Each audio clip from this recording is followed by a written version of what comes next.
Hello friends, welcome back to Raunak sir की पाठशाला। हम बेंडिंग इक्वेशन सॉल्व कर रहे थे, बेंडिंग इक्वेशन के न्यूमेरिकल सॉल्व कर रहे थे। जनरलाइज बेंडिंग इक्वेशन ये होती है M upon I is equal to sigma upon y is equal to E by are.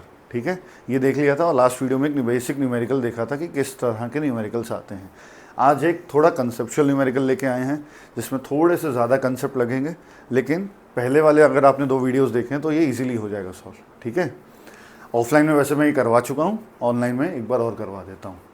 A beam is simply supported, ठीक है, देखते हैं, and carries a UDL uniformly distributed load of 40 kilo Newton पर metre. एक beam है, simply supported है और UDL carry कर रही है। ठीक है, ऐसा होता है यूडीएल 40 किलो न्यूटन पर metre.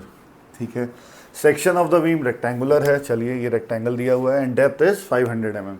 If the maximum stress induced is 120 Newton पर एम स्क्वायर। ठीक है, स्ट्रेस दिया हुआ है, एंड मूवमेंट ऑफ इनर्शिया, चलिए आई भी दिया हुआ है 7 × 10⁸ न्यूटन मिलीमीटर पावर 4। चलिए ठीक है, find the span of the beam, L निकालना है। ये जो हमारी बीम है इसका पूरा स्पैन कितना है ये निकालना है। सबसे पहले लोड दिया हुआ था किलो न्यूटन पर मीटर में। अच्छा, ये मैंने इसको कन्वर्ट किया न्यूटन पर, किलो न्यूटन को न्यूटन में किया और फिर इसको वापस से न्यूटन पर एमएम में किया, तो वापस ये आ जाएगा 40 का 40 रहेगा ना, अगर किलो न्यूटन पर मीटर को न्यूटन पर एमएम में करना है। अच्छा ये देखो, किलो न्यूटन 10⁻³ न्यूटन होता है, मीटर 10⁻³ मिलीमीटर होता है, तो 10⁻³ डिवाइड बाई 10⁻³ कट जाएगा तो 40 आ जाएगा। ठीक है, किलो न्यूटन पर मीटर को न्यूटन पर एमएम में कन्वर्ट कर दिया है। चलिए, ये मेरी बेंडिंग इक्वेशन है। इस क्वेश्चन में एक छोटा सा कंसेप्ट लगेगा सेक्शन मॉडुलस का, देखते हैं सेक्शन मॉडुलस होता क्या है। कंसेप्चुअली देखें तो ये स्ट्रेंथ ऑफ द बीम को डिनोट करता है, लेकिन न्यूमेरिकली देखें तो जो मूवमेंट ऑफ इनर्शिया होता है अगर उसको मैं वाई से डिवाइड कर दूं तो मुझे सेक्शन मॉडुलस मिल जाएगा, और इसको डिनोट करते हैं जेड से, या जी बोल दो आप जेड बोल दो, एक ही बात है। तो ये मेन है, ये ध्यान रखना है आपको। आई अपॉन वाई, इससे क्या होगा सर, इससे न्यूमेरिकल कंपैरेटिवली न्यूमेरिक ईजी हो जाएगा, छोटा हो जाएगा। हम अगर ये ना चाहें तो आई और वाई की वैल्यूज़ लेके भी सॉल्व कर सकते हैं, लेकिन इसकी वैल्यू ये पूरा सॉल्व आई और वाई डिवाइड करके जेड, पूरा न्यूमेरिकल हमारा छोटा हो जाएगा। देखते हैं कैसे। चलिए, लोड दिया है, डेप्थ दी हुई है, स्ट्रेस दिया हुआ है, मूवमेंट ऑफ इनर्शिया दिया हुआ है और स्पैन निकालना है। यहाँ तक हमारा गिवन हो गया, ये पूरा गिवन था। चलो, अच्छा अब क्या करें। अच्छा, डेप्थ दी हुई है तो मैं वाई मैक्सिमम निकाल सकता हूँ। मैक्सिमम क्यों निकाला, 500 डिवाइड बाई 2 जो कि होता है 250, क्योंकि यहाँ मुझे दिया है मैक्सिमम स्ट्रेस इंड्यूस्ड। ये जो स्ट्रेस है ये मैक्सिमम है, तो मैक्सिमम स्ट्रेस हमने देखा था लास्ट वीडियो में। मैक्सिमम स्ट्रेस कब होता है, जब y मैक्सिमम होता है। ठीक है, y मतलब d/2, तो ये आ गया 250। चलिए अब क्या करना है, वो रही बेंडिंग इक्वेशन, ये रहा पूरा गिवन। चलिए देखिए क्या क्या दिया है और क्या क्या करना है। अगर मैं ध्यान से देखूं तो मूवमेंट ऑफ इनर्शिया नहीं, बेंडिंग मूवमेंट तो दिया नहीं है, बेंडिंग मूवमेंट दिया है क्या। अच्छा, बेंडिंग मूवमेंट तो निकालना है, फाइंड द स्पैन नहीं, स्ट्रेस इंड्यूस, स्ट्रेस दिया हुआ है, स्ट्रेस दिया है। चलिए ये दिया है, ये दिया, ये नहीं दिया। अच्छा, क्योंकि आर और ई नहीं दिया तो ये तो यूज़ नहीं कर सकते हम। हमें जो करना है यहीं से करना है, जो करना है यहीं से करना है। अच्छा, इसको अगर मैं जेड से रिप्लेस करूँ इस इक्वेशन को, ज़रा ध्यान से देखिएगा, M upon I is equal to sigma upon y. इसको क्रॉस मल्टीप्लाई अगर कर दें तो M into y I into sigma हो जाएगा। आई अपॉन वाई कर देता हूँ मैं, M upon sigma equal to I upon y, तो ये आ गया मेरा z, मतलब सीधे सीधे m जो है मेरा सिग्मा इंटू जेड, इससे आ जाएगा। m चाहिए, स्पैन निकालना है, m तो चाहिए। कैसे देखते हैं अभी।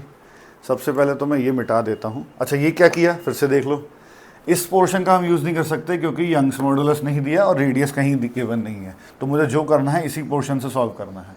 अब इसमें आई गिवन है, सिग्मा गिवन है, वाई गिवन है, एम निकालना है।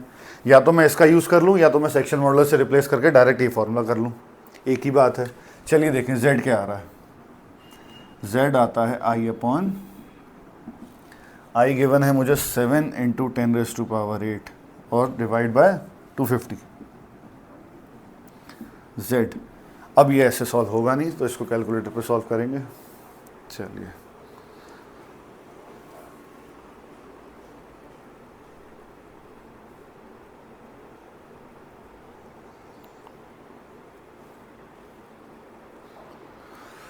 तो ये आ रहा है 28 इंटू 10⁵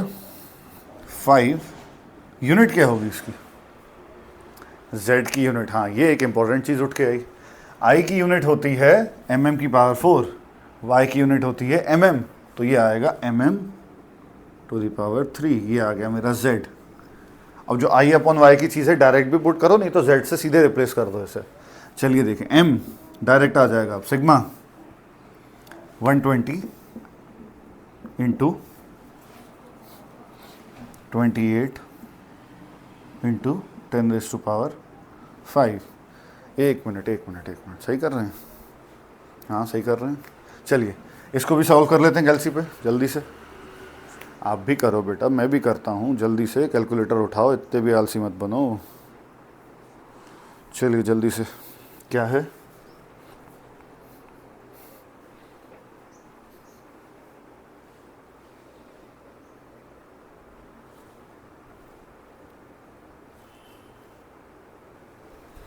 चलिए ये आ गया मेरा m 3360 इंटू 10⁵ यूनिट।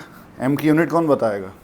फिर से वही चीज़, स्ट्रेस है मेरा न्यूटन पर mm² में, ठीक है, स्ट्रेस है मेरा न्यूटन पर mm² में। जब भी यूनिट में डाउट हो, जो वैल्यूज़ हैं उनकी यूनिट्स उठा लो। स्ट्रेस की यूनिट ये रही, इंटू कर रहा हूँ मैं। अच्छा इसको ऐसे मत लिखो, एक काम करो,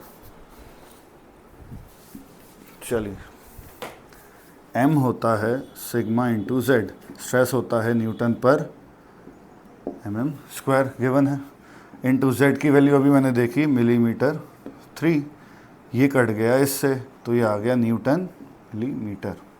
यूनिट आराम से आ गई। इसकी यूनिट क्या होगी? Newton millimetre. चलिए यहाँ तक समझ में आया होपफुली आपको। नहीं आया तो इसको फिर से रिप्ले करके देखिए, कुछ भी नहीं किया है मैंने, ठीक है। अब मुझे थोड़ी सी जगह कम पड़ रही है तो मैं इतने पोर्शन को मिटा रहा हूँ और आगे का पोर्शन सॉल्व कर रहा हूँ, ठीक है।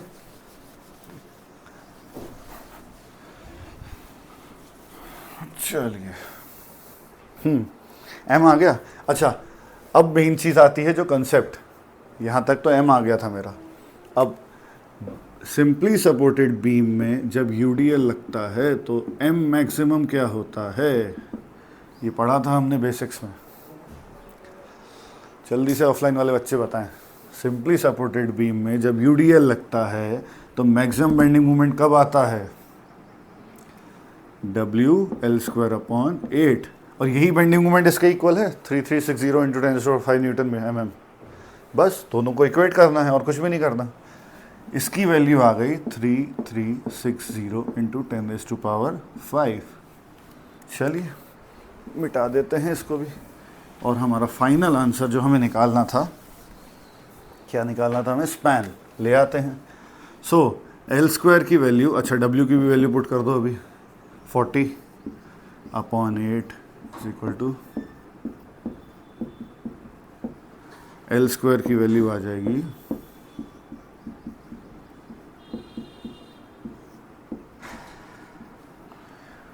सॉल्व नहीं करना बेटा, देख के घबराओ मत, आपको कैल्सी में पुट करना है। अच्छा ये L² की अगर वैल्यू ये है तो L की वैल्यू ये होगी। चलो अब आप भी उठाएं कैल्सी, हम भी उठाते हैं कैल्सी, देखें किसकी आती है पहले वैल्यू। जल्दी से सॉल्व करो। ये वैल्यू आ रही है 8197.56 mm। ध्यान देंगे तो हम सब mm में चल रहा है, तो ये वैल्यू आई। सर ये तो बहुत ज़्यादा आ रही है। अरे बेटा mm की है ना, इसलिए आप मीटर में कर लो, इसको डिवाइड कर दो 1000 से, तो ये 8.19 मीटर हो जाएगी। अप्रॉक्सीमेशन और लेना है तो 8.20 मीटर। ये फाइनल वैल्यू आ गई मेरी L की। क्या किया? सॉल्यूशन चल रहा था मेरा मिलीमीटर में, मैंने क्या किया? मिलीमीटर को डिवाइड किया 1000 से तो एम मीटर में आ गया, 8.19 की जगह 8.20। तो फाइनल जो मेरा L था span of the beam 8.20 metre आ गया है।